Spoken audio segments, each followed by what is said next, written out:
Assalamualaikum warahmatullahi wabarakatuh. Nama saya Siti Zaani dari kelas DSI 4A. Jadi pada hari ini, kumpulan kami akan membentangkan tajuk kaedah istisyan yang berkaitan dengan kes wanita berhaid harus membaca Al-Quran dan sisa burung helang bukan najis. Jadi saya akan menerangkan serba sedikit tentang apa itu istisyan. Perkataan istisyan ni dia berasal dari perkataan bahasa Arab iaitu hasanah yang membawa maksud baik ataupun indah. Tapi pengertian istisyan dari segi bahasa ialah menganggap sesuatu itu baik. Manakala daripada segi istilah pula dia mempunyai banyak pandangan seperti daripada pandangan mazhab Hanafi, mazhab Syafi'i, mazhab Hanbali dan sebagainya. Saya akan memberi tahu pengertian istilah bagi istisyan secara umumnya ialah menukarkan pengambilan kias jali kepada kias khafi. Seterusnya saya akan masuk tentang kehujahan istisyan. Seperti yang kita tahu, sumber hukum ni ialah sumber pengambilan di dalam mengetapkan suatu hukum syarak. Sama ada ia berasaskan sumber yang disepakati oleh ulama mujtahid ataupun sumber yang tidak disepakati oleh mereka. Sumber hukum dalam perundangan Islam ni secara umumnya dapat dibahagikan kepada dua bahagian iaitu dalil qat'i dan dalil zanni. Dalil qat'i ialah dalil-dalil yang disepakati oleh ulama. Dalil tersebut dibahagikan beberapa bahagian iaitu Al-Quran, Sunnah, Ijma', Qiyas dan sebagainya. Dalil zanni ni pula ialah dalil yang tidak disepakati oleh ulama. Contohnya istisyan, masalah musalah, uruf, istihab dan sebagainya. Istisyan juga merupakan salah satu daripada sumber hukum perundangan Islam, tapi ianya tergolong dengan sumber hukum yang tidak disepakati. Jadi, ulama' berselisih pendapat tentang kehujahan istisyan ni sebab dia terdapat ulama' yang menerima dan juga menolak istisyan. Antara ulama' yang menerima kehujahan istisyan ni ialah ulama' Hanafi, ulama' Maliki dan sebahagian daripada Hanbali. Manakala ulama' yang menolak kehujahan istisyan ni ialah ulama' Syafi'i dan sebahagian ulama' Hanbali. Ulama' yang menerima istisyan ni berpendapat bahawa istisyan ni adalah salah satu cara untuk mereka ni menyelesaikan perkara kepentingan awam ni dengan terbaik. Manakala menurut sebahagian ulama' yang menolak kehujahan istisyan ni, bagi diorang ni, jika istisyan ni dibenarkan, dia boleh boleh buka jalan ke arah penggunaan akal fikiran je tanpa sekatan, yang mana ia terdedah kepada kesilapan dan menetapkan hukum. Hal ini kerana hukum akan dibuat berdasarkan nafsu dan fikiran sahaja. Itulah pendapat diorang. Sedangkan yang berhak membuat hukum adalah Allah SWT sahaja, kata mereka lah. Okey, jadi setakat sini saja perbentangan saya. Seterusnya saya serahkan kepada rakan saya untuk menerangkan tentang pembahagian istisyan. Terima kasih. Assalamualaikum warahmatullahi wabarakatuh. Nama saya Muhammad Aizat Birodanan pada kelas DSI 4A. Dan pada hari ini saya akan sambung pembentangan ini dengan tajuk pembahagian istisyan. Sebelum itu, untuk pengetahuan semua, terdapat dua pembahagian istisyan yang telah dinyatakan di dalam keadaan wanita berhaid harus membaca Al-Quran dan juga sisa burung helang ini. Di antara pembahagiannya adalah al-istisyan sudut pindahan dari tempat pindah dan juga al-istisyan dari sudut sandaran pemindahan. Yang pertama, yang sebelum itu kita masuk terlebih dahulu kepada pembahagian yang pertama ini, iaitu al-istisyan sudut pindahan dari tempat pindah. Penggunaan istisyan ini, sudut pindahan dari tempat pindah ini, menurut mazhab Hanafi, ianya terbahagi kepada dua jenis keadaan, iaitu yang pertamanya adalah istisyan dalilnya kias khafi. Istisyan dengan dalilnya kias khafi ini bermaksud tarjih kias jali, iaitu berpindahnya sesuatu hukum daripada hukum asal, iaitu kias jali yang telah ditetapkan pada satu masalah kerana terdapat keadaan yang mengkehendakinya berpindah daripada hukum asal tersebut, dan para mujtahid ini bertindak sedemikian kerana terdapatnya dalil yang memperbolehkan ianya berubah dari kias jali kepada kias khafi demi kemaslahatan umum. Dan yang kedua pula adalah istisyan pengecualian dari kaedah umum. Istisyan pengecualian dari kaedah umum ini juga turut membawa maksud pengecualian juz'i daripada asal kulli ataupun berpindah daripada hukum kulli kepada istisna'i. Dan kita masuk pula kepada pembahagian kedua, iaitu al-istisyan dari sudut sandaran pemindahan. Apabila al-istihsan ini ditafsirkan dari sudut sanad ataupun sandaran pemindahan, maka ianya dapat dibahagikan kepada 6 kategori, iaitu yang pertamanya adalah al-istihsan berasaskan nas. Perkara ini terjadi pada setiap masalah yang mempunyai nas tertentu yang merujuk kepada hukum pertentangan dengan kaedah yang telah ditetapkan, dan ianya merangkumi semua masalah yang dikecualikan oleh syarak pada hukum permasalahan yang sama dengannya. Dan yang kedua pula adalah al-istihsan berasaskan ijma'. Perkara ini terhasil setelah semua mujtahid ini berfatwa tentang sesuatu masalah yang berlawanan dengan kaedah umum mengenai masalah yang seumpama dengannya. Pada sudut lain, para mujtahid ini berdiam diri dan tidak mengingkarkan apa yang dilakukan oleh masyarakat, dan ianya bertentangan dengan kaedah umum yang telah ditetapkan. Dan yang seterusnya, yang ketiga pula adalah al-istihsan berdasarkan al-uruf.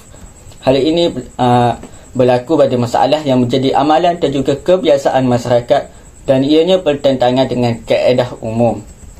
Dan yang keempat pula adalah al-istihsan berasaskan darurah. Ianya adalah darurat yang menyebabkan para mujtahid ini meninggalkan al-qiyas atau hukum umum kepada hukum lain untuk menolak kesukaran terhadap masyarakat demi kemaslahatan masyarakat ini. Dan yang kelima pula adalah al-istihsan berasaskan qiyas tidak nyata. Istihsan berasaskan qiyas tidak nyata ini adalah sama dengan istihsan dalilnya qiyas kafi, sebagaimana yang telah saya nyatakan pada awal tadi, yang mana ianya berpindahnya sesuatu hukum daripada hukum asal, iaitu qiyas jali yang telah ditetapkan pada satu masalah. Dan yang keenam pula adalah al-istihsan berasaskan masalah. Istihsan ini pula bermaksud untuk menjaga kepentingan ataupun kemaslahatan muamalat dalam masyarakat.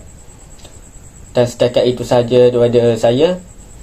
Seterusnya akan disambung oleh pembentang seterusnya. Sekian, terima kasih. Assalamualaikum warahmatullahi wabarakatuh. Bismillahirrahmanirrahim. Assalamualaikum warahmatullahi taala wabarakatuh. Nama saya Muhammad Syamil Hakim bin Sabiram. Saya dari kelas DSI 4A. Dan hari ini saya akan menyambung pembentangan rakan saya dengan tajuk wanita berhaid harus membaca Al-Quran. Okey, bagi tajuk wanita berhaid harus membaca Al-Quran ini, kita akan menggunakan kaedah istihsan, iaitu di mana istihsan qiyas khafi. Jadi sebelum kita mula, kita kena ketahui dulu hukum asal. Hukum asal wanita berhaid membaca Al-Quran ini adalah haram berdasarkan Al-Qiyas. Dan ini juga dibuktikan daripada hadis daripada Ibnu Umar radhiyallahu anhu, iaitu Rasulullah bersabda yang bermaksud tidak dibolehkan wanita yang berada dalam keadaan haid ataupun junub membaca walaupun sedikit daripada ayat Al-Quran. Okey, jadi kat sini kita boleh nampak berdasarkan kaedah Al-Qiyas tersebut dan juga hadis menyatakan bahawa hukumnya adalah haram bagi wanita yang membaca Al-Quran dalam keadaan haid ini. Jadi kita boleh nak menafikan. Tetapi kita pergi kepada kaedah istihsan pula, iaitu di mana hukumnya adalah berbeza ataupun berlainan, iaitu di mana berdasarkan kaedah istihsan, hukumnya adalah harus bagi wanita yang berhaid membaca Al-Quran ini. Ini kerana sebab wanita yang berada dalam keadaan haid dengan junub ni, mereka berbeza dari segi tempoh masa. Maksud dia kat sini, bagi wanita yang berhaid, tempoh masa dia adalah panjang dalam lingkungan seminggu berbanding dengan wanita yang berada dalam keadaan junub, iaitu tempoh masa dia hanyalah seketika, iaitu setelah saja mereka mandi wajib, mereka dah dibolehkan untuk membaca Al-Quran dan solat seperti biasa berbanding dengan wanita yang berada dalam keadaan haid tadi.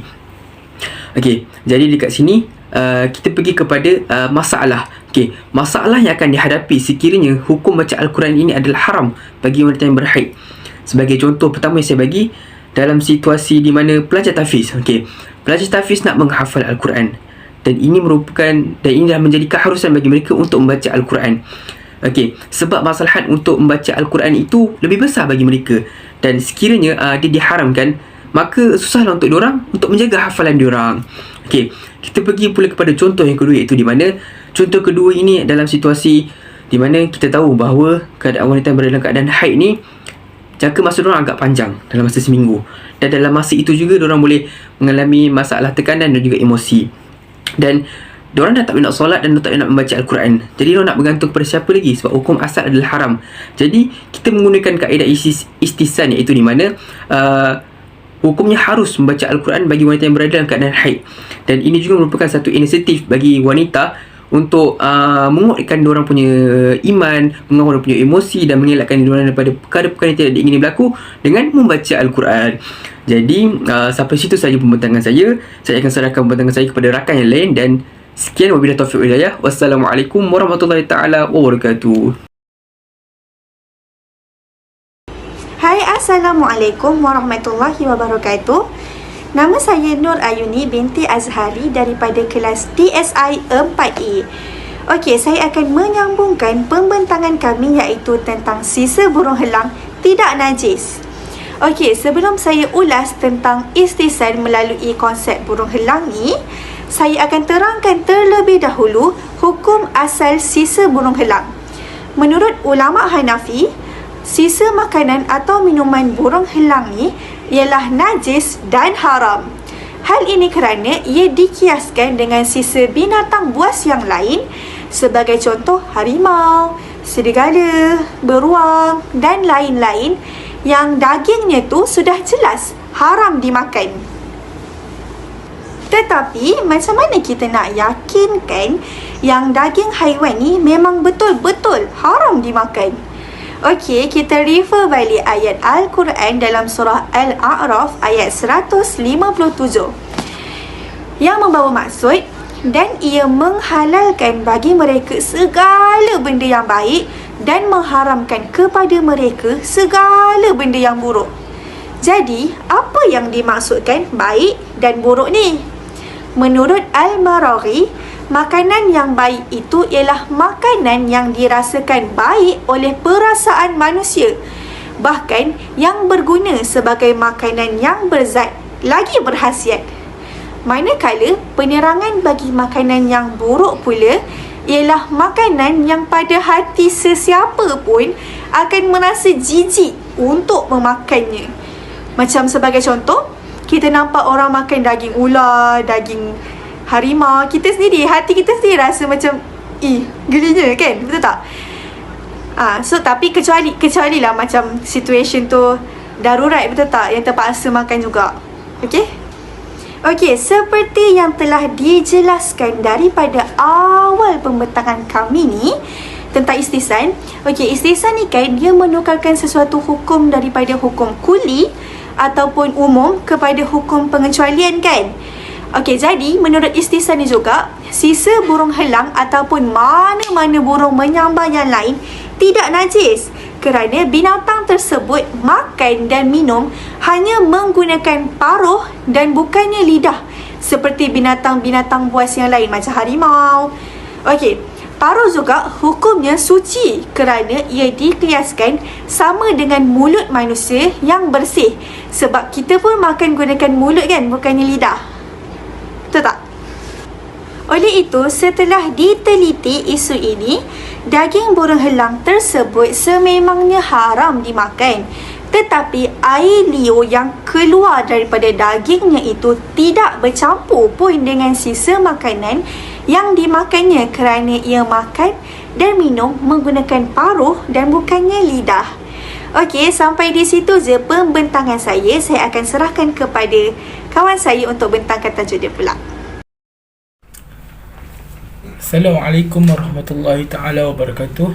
Nama saya Muhammad Iman Haziq bin Muhammad Harman daripada kelas DSI 4A.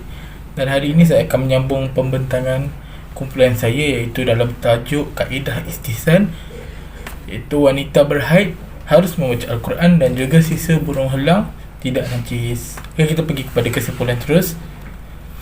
Okay, istihsan adalah meninggalkan kias kerana satu dalil yang lebih kuat darinya daripada Al-Quran ataupun As-Sunnah ataupun Ijma'.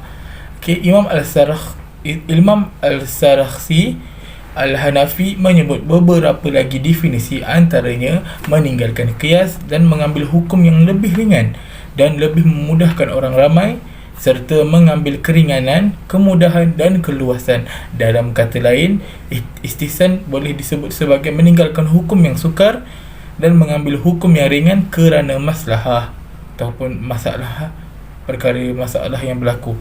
Okey, Dan kaedah ini merupakan salah satu usul agama Islam dan selaras dengan firman Allah Subhanahu wa taala.